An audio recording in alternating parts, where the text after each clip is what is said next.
Hello, everybody, and thank you for tuning into the Stuff I Heard podcast. Today happens to be February the 5th. It's a Wednesday of 2020. So anyway, a lot of stuff has happened since the last podcast, namely the Super Bowl. The Super Bowl. I'm sure there's like licensing things saying you can't say the word Super Bowl and, don't say the word Super Bowl. Whatever you do, don't say the word Super Bowl because Super Bowl belongs to somebody else. And every time you say the word Super Bowl, you have to pay somebody else royalties for Super Bowl. Allegedly. Listen, it's a cultural thing, okay? We are all watching the game, the big game as it's advertised on TV. I think the thing is you can't advertise that it is the Super Bowl that you're promoting. You could say, hey, tune in to us for the big game. I think as long as you're selling something, that's the key. I'm not selling anything. I'm just talking. This is me talking with a microphone in a bedroom that's converted over to a podcast room. So then you guys don't care.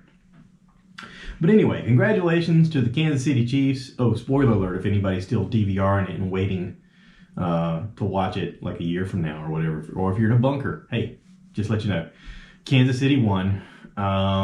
It was a good game. Listen, before this game, the thing that guys talk about is, hey man, who do you think's going to win? And it's all that thing about, well, I really like the 49ers when Montana was there. And, KC ain't won one in 50 years. And so everybody's got like an angle. Oh, my cousin's from Kansas City area, man. So I gotta pull for them because he likes them. Whatever. I went into this with open eyes and open heart, thinking, wow, this is going to be a great game. This is two of the best teams that we've seen in a while make it to the Super Bowl. I mean, let's face it. For a while here, not the best teams have made it to the Super Bowl. It's whoever's gotten hot at the right moment and they've gotten in. And it's been a lopsided game, usually on the Patriots side of things. But this was a game where I felt going into it, these were very evenly matched teams and that they were going to play each other extremely hard on both ends of the ball. And that's exactly what happened. It was a fun Super Bowl to watch. They played hard. They were competitive. In no time did you feel like, oh, this is just a runaway now. I mean, even up to the very end, you still felt like, I don't know, man, the 49ers might turn it around here. I mean, listen, going into the fourth quarter, the 49ers were up by 10. But we've seen KC be down before and come back, and they did it. They did it again. And Patrick Mahomes is only 24 years old, and now he's a Super Bowl winning quarterback. Good for you, dude. That's awesome. I mean, my wife was talking about, do you think he'll ever surpass Brady for Super Bowls? And I was like, I mean, he's only 24. He's got a long time to do that.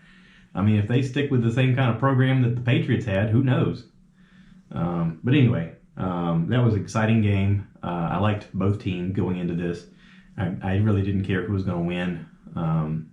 I felt like the 49ers had a really good shot, but I felt like KC was going to have more of a devastating offense. And that's exactly what happened. I mean, when it came down to the final plays, KC was just more explosive on offense. And they made some great defensive plays. I mean, Jesus. It was quite a match. So hats off to them. Good for you. There were lots of comments about the halftime show with Shakira and J-Lo. Listen, I knew going into this that this was going to be an opportunity for these fine youngish, okay, let's say older ladies. Shakira's 43, J-Lo's over 50. I think she is 50. I knew that they were going to be out there shaking their booties, wearing very little, and I wasn't disappointed. It was all right. It's good to go. Last year, Adam Levine was out there with no shirt on and his jeans, low-rise jeans on, all sweaty and oily, and it's a little uncomfortable at times because I was thinking, all right, so it's okay that this dude could be shirtless and, the whole nipple controversy of Janet Jackson was a no-no, but this dude can do it and it's okay. I don't know. It's a little weird. It's a little weird what's acceptable and what isn't. I felt like the Super Bowl halftime show was actually pretty fun to watch. It seemed like they were having a good time together. They each had their moment of singing some of their hits, and then they incorporated a thing at the very end where they could sing, as a combined music deal. There's no doubt about the fact that both of these women are still performers. and musicians. Shakira by far is the far superior musician. She's on there playing guitar and drums at a certain point. And a lot of people gave her crap about her doing the tongue thing at the camera. But it's like a cultural thing for where she's from. She's from Colombia. And I learned about this from Narcos. This is a cultural thing that they do and they celebrate. So anyway, people had fun making memes out of it, and good for you. There were lots of funny commercials. But by far, I thought the funniest one was Bill Murray waking up at Groundhog Day, because the Super Bowl was on Groundhog Day, and they do a thing where he's like, oh no, it's this again. And then he sees like the new Jeep, whatever, the one that looks like a pickup truck, and he grabs the little groundhog, and they go off on a adventure together every day. And he's looking forward to it. He's like, oh, we get to do it again. Like, it's funny. Bill Murray has become a cultural icon himself, and whenever he can get on screen and just play, that's when it's the most fun. And I think that they pretty much just let him play. They're like, what do you think? We're thinking this. And he's like, oh, let's do it. I want to have fun with it. Like, okay, what are you thinking? I mean, it was fun. It's a funny commercial. Does it make me want to go out and buy a Jeep? No. But it's a funny commercial. And listen, it worked. I'm talking about it. The whole point of these commercials is that you talk about it, right? I did notice that there were several commercials for electronic vehicles. There's a small hint of one with LeBron James and the Hummer coming out with an electric Hummer this year. Of course, I'm sure this is GM trying to play catch up to Tesla, realizing, holy crap, if we don't get on board here, we're going to miss this opportunity to have clients. Audi did the same thing. They had a commercial with, what's her name? Maze Williamson? I don't know her name. The girl from Game of Thrones. The badass chick that like can take the faces off of people and stuff. She's my favorite. Arya.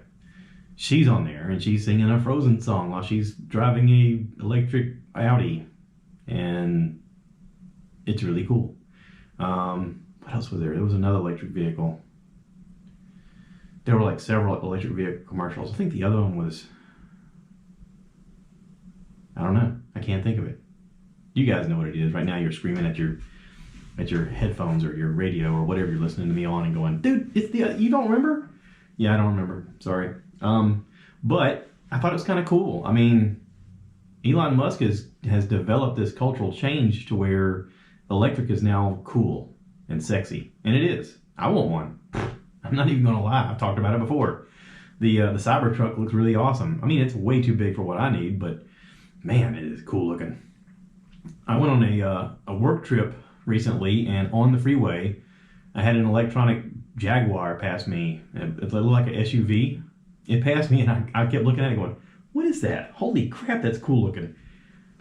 Very cool looking car. So anyway, I think the wave of the future is electronic. I think the renewable energy is going to be a thing that more people are going to get behind. I think that it's just a matter of time before we harness the sun like we should, and we all have solar. It's just going to be a matter of time. And, you know, I hope that young kids hear stuff like this and go, yeah, that's totally what I want. I mean, why not? If I weren't dependent on going to the gas station or paying the power bill, energy is free. It's literally raining down on us every day, and we just have to figure out how to harness it. So good for those companies for coming out with stuff like that. So past the Super Bowl, past all that, let's talk about some stuff that I've heard. How about it? So I listened to a few podcasts this past time period between the last time we spoke and today.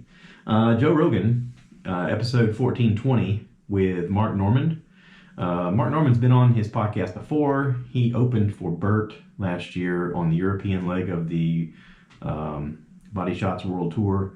And there's lots of him on Bert's Instagram where they hung out together. And Bert's had him on his podcast a few times. Mark Normand is a very funny comedian, very, very dry way of talking. But he grew up in an interesting scenario in New Orleans, in the bad part of town, and has a very funny way of delivering lines that's sort of matter of fact but it's experiences that he's lived that's pretty far out for a lot of people, but when you hear it in his tone, it's hilarious. He was good on Joe. They had a good hang. It was funny. And he talks about his podcast that he's just started with another comedian, Joe List. The podcast is called Tuesdays with Stories. I haven't checked it out yet, but I'm going to because I like both of those guys. Excuse me. Oh, goodness. That could be the coronavirus. Uh-oh. Doon, doon, doon. If you heard it here and I die tomorrow, you'll know that I heard him cough. That was it. He was patient 0. What if I caught it through my earphones? Anyway, so that was cool. Then I listened to Bert Kreischer, the Bertcast, episode 13 of the Something's Burning Uncut. He has this show on YouTube called Something's Burning. I highly recommend watching it. It's a lot of fun. This was a fun one because it was Michael Rosenbaum and Harlan Williams. Michael Rosenbaum, you might know, played Lex Luthor on Smallville. Harlan Williams has been in lots of movies. He's silly. He's a very silly goose. And he's silly on this because apparently he sent them a recipe for something to cook and something that he said, I want you guys to make this drink. It's something I created. And then he wouldn't eat or drink either one of the things. He's like, oh, I can't eat that. I'm allergic to it. Oh, I can't drink that. I'm allergic to it. And it's like, what? You specifically said, make sure to cook this. I came up with it, and then you're not going to eat it. This is so. And the thing he had to make was very weird. He's got a funny name for it. It's just he's so odd. It's just an odd episode to listen to. But this is where Michael Rosenbaum and Bert Kreischer sort of become friends. After this, Bert has him on his podcast, and Bert does Michael Rosenbaum's podcast, which is called Inside of You. I've talked to you guys before about Inside of You, and it's a good podcast. But he's gotten into a pattern of interviewing people I don't know and I don't really care about. And it's one of those things where, I mean, unless you're just looking for content, you're like, yeah, I can skip this one. I can skip that one. I can skip these two, you know. And I did. I skipped a lot of them. Although I did listen to a recent one that he did, wrapping up 2019. It is his 95th episode, the top 13 moments of 2019 of the Inside of You Michael Rosenbaum podcast. And on there, he talks a lot about things that he learned, things that he's going through, situations with his producer and the podcast. And at one point he had video, then he took video away, and now he's thinking about adding video back to the podcast, which is kind of interesting behind the scenes stuff nobody really cares about but me and other creators. But he plays clips of the top 13 moments of 2019 with people that he's interviewed. And I've listened to every one of those individually when they were on. And it's people that I find interesting. And their stories were interesting. And he has a good way of asking questions that gets people very honest. One of the most touching, endearing ones was Bobcat Goldthwait talking about his friend Robin Williams. And it's very touching and awesome and loving. And it's something that Bobcat doesn't reveal very often. Bobcat's very guarded with his stories and his emotions, and he kind of lets it all out in this, and it's good. It's a good moment. There's lots of good moments in this. So anyway, check that out if you want to hear it. There's lots of stuff in there. Beverly D'Angelo talks about her friendship with Carrie Fisher. She talks about her marriage to Al Pacino, or not marriage, but their relationship and having kids together and all that stuff. And there's stuff in there with Zach Levi and just lots of other ones. So check that out. Then I listened to Whitney Cummings. She has a podcast called Good For You. Now, I listened to several episodes that she had recorded. The first one I listened to was Gary Gulman. Gary Gulman has an HBO special called The Great Depression. And he's on tour, and his tour is called Peace of Mind. Gary talks about going into a deep depression and needing to get help along the way. And he's good friends with Whitney and with Bert Kreischer. He's been on Bert's before, and I've talked about it before. But literally he talked about how he just got into a deep depression and needed to figure out a way out of it. And listen, I always want to promote the positive, and this guy's pretty positive after the fact. And he's like, listen, this is what I had to do, and I don't mind talking about my vulnerabilities. I don't mind talking about the stuff that I went through, and it's something I still struggle with, but I'm getting help. And he's like, I encourage everybody to get help. And he's, a comedian. So he's also found the comedy in it, and he performs all this information for you, for us, for me. And he's a very tender-hearted guy who's got some great information, and he seems like he's very down to earth and grounded. And it's a good conversation. She then has one with Fred Armisen, and I did not know, but Fred Armisen is also a drummer. He has a band. He's a drummer in a band, and because of that, he's come out with a Netflix special called "Stand Up for Drummers." I have not seen it. Even when I scan, I don't know the algorithm that Netflix has, but whenever I go looking for comedy, it's like, all right, I watch comedy all the time. You'd think you'd have a category just for me that says comedians or stand-up comedy or whatever. But no, I got to go look for it. Every time I want to go find something about comedy, I got to go look for it. Hey, Netflix, if you're listening to this, get your crap together. Make a category that readily comes up, stand-up comedy or comedians or something like that. He talks about dating Natasha she's from Orange is the New Black, the Russian Doll show. Talks about his stuff on SNL, and apparently Whitney really likes his comedy. He's got a very dry sense of humor. He's very quick-witted, and I'll be honest, his comedy is not for me. Like his style of comedy is just awkward. I remember watching SNL one time when Scarlett Johansson was supposed to be on there, and he had this weird thing where they were doing commercials as these Greek folks selling porcelain fountains. And I think it's funny for some people, but I don't know why. I don't know what the funny part is. Is it that they're making fun of a commercial that may be playing locally in New York? I don't know. I don't get it.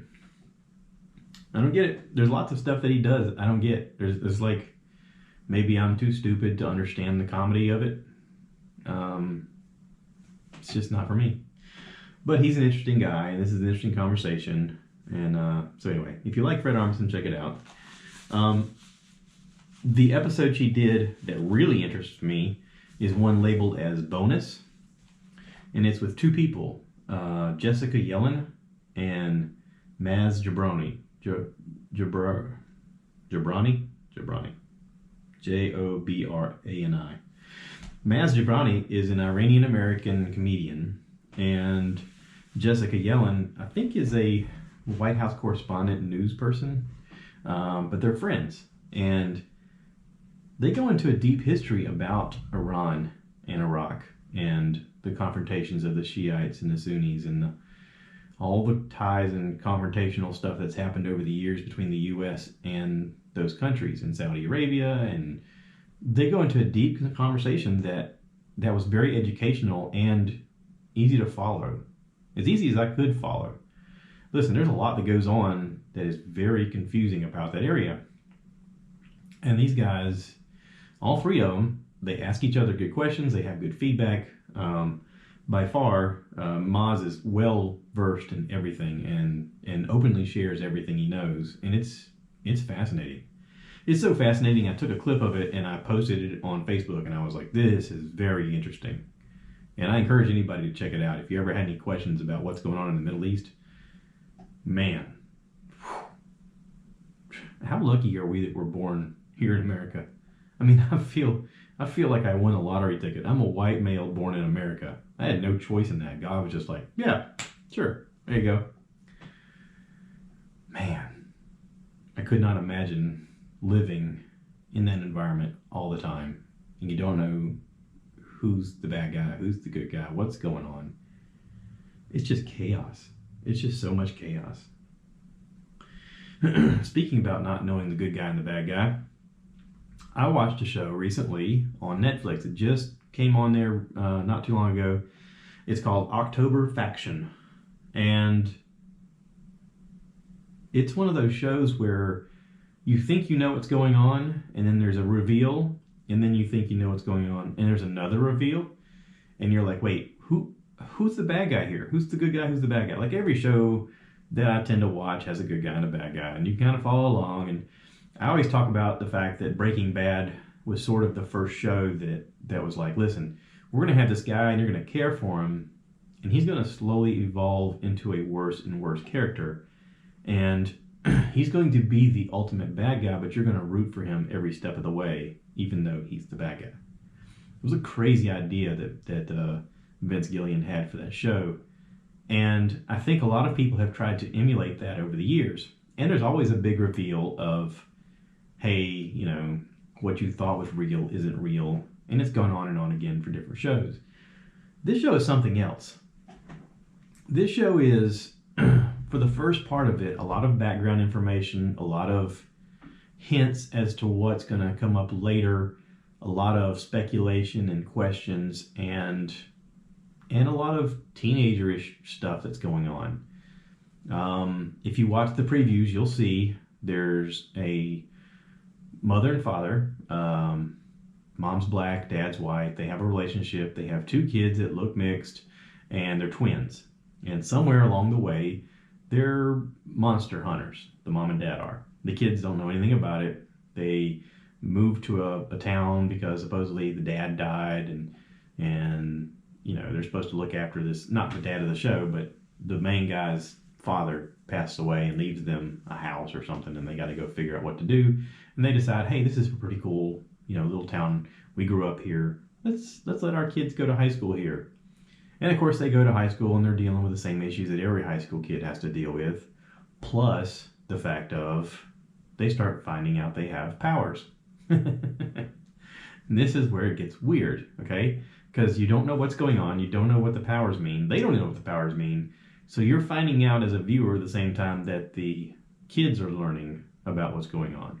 So there's several reveals in this show that once the information comes out, you're sort of like, wait, I want to kind of go back and watch that episode again because I don't know if I got everything. Like, there's a lot of information here.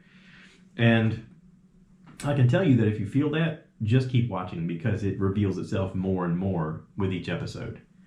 And I watched the whole season, the whole series so far. It's only the first season. I watched the whole thing in like a day or 2 days. And I can tell you that even after watching it, I don't know who the good guys are and who the bad guys are. I don't know where the alliances are. I don't know what's supposed to happen next. It's an interesting show. For the first, there's 10 episodes, okay? So for the first 5 episodes, I was just like, I don't know. I could quit this show and I don't care. And then around 6th episode, 7th episode, it really takes off, especially the 7th episode. It's like a jet plane fueling up and turning on the afterburners. Just, and you're off to the races, buddy. And 7, 8, 9, 10, holy crap. Especially the 10th. Holy crap. There's so much that happens.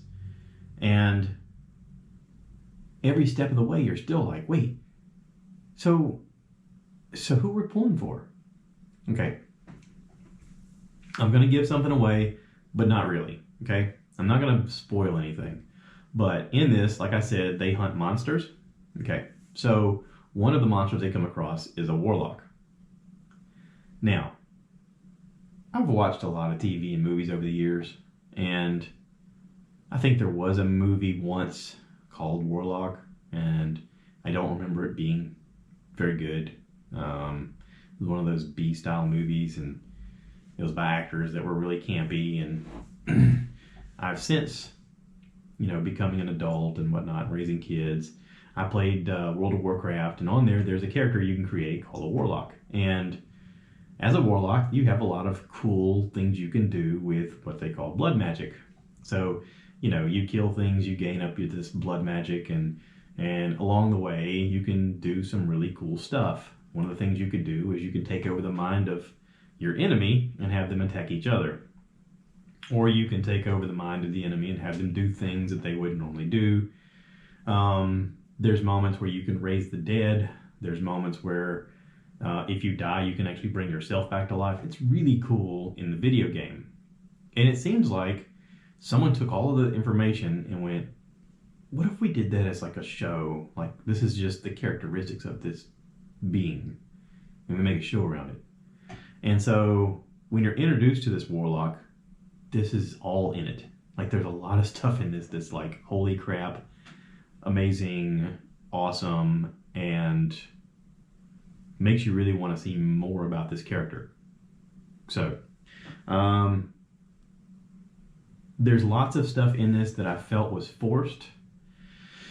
There is a lot of conversation about the fact that they're in what seems like a small town, and there is the dynamic of the black woman with the white male in a relationship, and then later on there's another situation where there's a black male with a white woman, and for a lot of people that's going to rub them the wrong way. I know from the outside looking in, I know that it's all in an effort to normalize the fact that people are just people, and if we get past that, we can enjoy the story. But I feel like Hollywood does more and more of this nowadays, where they're really forcing this issue of, we need diversity as much as possible. We need to get the message out there that people are just people. And that's true. That's totally true. But then they go a step further and they have a relationship with one of the kids is gay. And he's got a romantic relationship with another guy. Like, he's interested. And it's not anything other than kissing.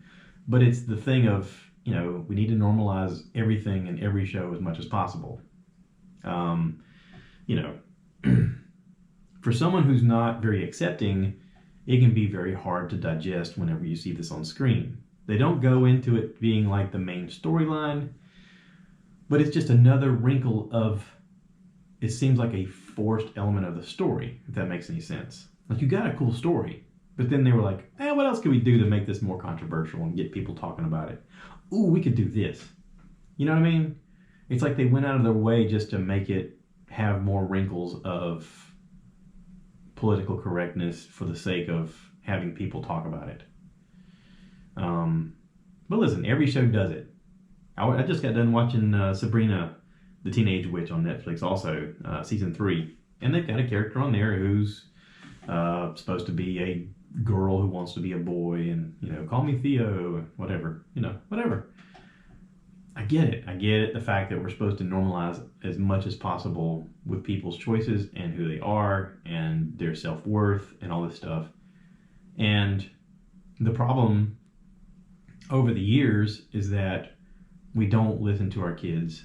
We don't pay attention to their concerns and their needs and their wants and desires, and we downplay everything, and we treat them like crap, and we shouldn't. I mean, I get the fact that we should be more accepting and learn to love people as people. I get all of that. But for me, in shows, now it's like a concentrated thing of, we gotta show as much diversity in everything that we do. Otherwise, no one's gonna take us seriously, or no one's gonna talk about us. I don't know. It just seems like it's forced. Sabrina, the Teenage Witch, season 3 is really good. Lots of good stuff in there. It's very campy. It's very, you know, Riverdale-ish. It's done by the same people who do Riverdale, but it's for Netflix and not for the CW. Riverdale, I've talked about before, is just grown-ups pretending to be teenagers, and I'm only watching it for Veronica and Cheryl Blossom. I'm only watching it for them, and it's just eye candy. The show is awful. The acting is awful. Everything about it's awful, except for those two ladies. Sabrina the Teenage Witch, on the other hand, is actually pretty decent writing, even though it's kind of a campy style story. To me, it's made for teenagers. And I have a teenager's brain, I guess, because I enjoy it. It's interesting. There is a time element. This is why I think this is the best season yet. There's a time travel element now where there is a time loop, and I'm a big time travel fan, so I'm into this big time now. I mean, holy crap. There's a new wrinkle for the next season, and I'm in. I am so in. So, you can make fun of me. I don't care. Sabrina the Teenage Witch is great. Let's save this last part. I saved this last part for last for a reason. There's a lot of scams going on out there for people trying to get you to click on their links or, click here to get your refund for blah, blah, blah. And I've talked about this before. I've actually had Jeff Veely on. If you guys want to go back and listen to the cybersecurity podcast, go check that out. There's a lot of deception going on right now with people trying to steal your money. And this happened yesterday with my wife's dad. Her dad, Sammy, lives down in a little town called Roundo.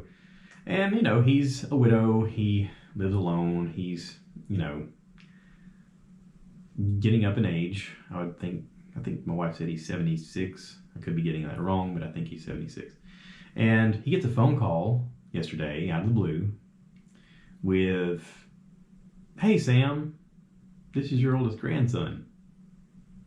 And then the scam starts. Because right away, Sammy says his name, and he's like, "Yeah," he goes, "Listen, I got in a wreck, and I'm in a lot of trouble. The cops have my phone right now." And as all this is being explained to me, immediately my brain goes, "This sounds like a scam." Because first off, there's an estranged relationship going on there where I don't know that Sammy and Dallas have had very many conversations over the years. I don't think that they've had any reason to call each other up for whatever reason. And come to find out, this was all fake. Every bit of it was fake. But whoever this was on the phone was trying very hard to convince him that his grandson was in an accident and that he needed to send money so that he could get out of trouble. And if you're not paying attention, you can fall for this. My uncle fell for this. My dad's brother, towards the end of his life, he had lost his mama, he had lost his wife, and the phone call started coming in of, "Oh, we need this money for the church, or we need this money for the kids. Your wife promised this, your wife promised that. Oh, let me see if I can get some money for you." And there's people that prey upon people who are not very savvy, or not paying attention, or maybe a little delusional because of their age, and they just give away money. And thank God Sammy had the presence of mind to go, "This sounds fishy. Let me call my daughter and ask her if this sounds right." I mean, he could have just sent the money and been like, "Yeah, I went and helped him." And they could have called back and said, "Oh, well, that wasn't enough. I need some more." I mean, it makes me crazy to think about the future of scams. I mean, I know that there's technology right now where you can point your phone at your face and you can look like a celebrity. And you can look like a celebrity saying all kinds of crazy stuff, even though it's you. And it's just a matter of time before they do that with friends and family and loved ones, where you're going to get a FaceTime from someone who looks like your kid or your parent or whatever, your sibling, and they're going to be like, "I'm in trouble, I need help." And I mean, it's going to be a point where we get distrust over the situation, and we have to do things in person in order for it to be real. I don't know. It's troubling. I told her, I said, he needs to call the cops. They need to get involved, and maybe they can track this phone number, find out what this person is. He did get in touch with the cops. This person called back later. He told them, he said, "The cops are tracking your number. Just want to let you know, I've talked to my grandson. He's fine. He doesn't need money. This scam is over." And of course, the person hung up right away. But it's sad. So if you're out there doing that, or you know somebody who's doing that, get help. Seriously. If you know somebody doing that, turn them in. This is ridiculous. This is ridiculous. My wife asked me, she said, "What would you do?" And I said, "You don't want to know." You don't want to know. So, anyway, that's it. I'm going to wrap this up. I know that in politics last night, the president had a his State of the Union address, and apparently him and Nancy Pelosi were on a pissing match. He didn't shake her hand, and then after he read off his thing, she ripped up his speech and right behind him. I mean, yeah, I don't know. It's like just like watching children in a playground. Except if they were kids, they'd be throwing sand, and that really actually meant that they liked each other. Maybe they actually like each other. Whoa, that's a revelation. What if they're actually like hot for each other? Ugh, that's disgusting. Anyway, there you go. I left you with that thought. I'm gonna wrap this up. Y'all take care. Thanks for watching. Thanks for listening. My buddy Greg's podcast, 5 and 40, is now available on iTunes.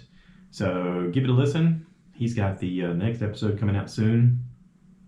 And I'll prompt you whenever that happens. It'll be all over my crap, and you'll see it. You'll be like, oh, here's that thing he keeps talking about. If you guys want to hear anything, let me know. Reach out to me. I've got the Instagram. I've got the Gmail. All that stuff's in the information. Just click on the links or follow them, and you'll find me. And we can have a conversation together. Yay! So, that's it. Y'all take care. Cue the cow, baby. Moo.